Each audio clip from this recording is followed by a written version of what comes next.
Namalengke na ba ang lahat? For today's video mga kapares ay samahan nyo na naman akong magluto ng pananghalian natin. Kaya nga sinimulan ko na sa pagpapainit ng kawali at magpiprito tayo ng ating nabiling isda. Sa halagang 200 pesos ay meron na tayong masarap at masustansyang pananghalian. At di pa rin nga tayo nagsasawa sa ganitong luto sa gulay. Kaya sa mga nakaka-relate dyan, alam na this. Kaya habang nagpapainit naman tayo ng mantika, isunod ko na nga yung ating sitaw.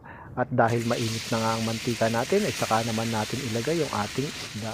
At di ka nalugi sa ganitong luto sa gulay basta hindi ka maselan. Kaya shoutout dyan sa mga kabataan, turuan nyo na rin kumain ng mga gulay. At sa panahon ngayon, marami na talagang makakain ng mga restaurant, mga fast food, kaaliwaan yan. Kaya habang maaga pa, isanayin nyo ng kumain ng gulay ang inyong mga anak. Sa kabilang dako naman ay nakahiwa na nga tayo ng sibuyas, pati na rin ang luya. Kaya isunod ko na rin yung ating paboritong patola habang nagpiprito tayo. At sa ating mga followers na masusugid na nag-aabang ng ating mga simpleng lutong bahay. At sa mga nagsishare po, maraming salamat po. At simulan na nga natin. Sa kaserola na may tubig ay inuna ko na nga yung sibuyas, pati na rin ang luya. At dinagdag ko na nga rin yung kamatis. At tinakpan lang natin yan at pinakulo.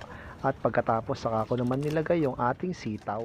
At sinamahan ko naman sa ibabaw ng pritong isda. At pagkatapos nilagay ko na rin yung ating paboritong patola, pati na rin ang okra. At naglagay nga rin ako ng shrimp cubes pamdagdag lasa. Saka ko naman nilagyan ng kaunting asin. At tatakpan ulit natin yan at hintayin lang natin kumulo.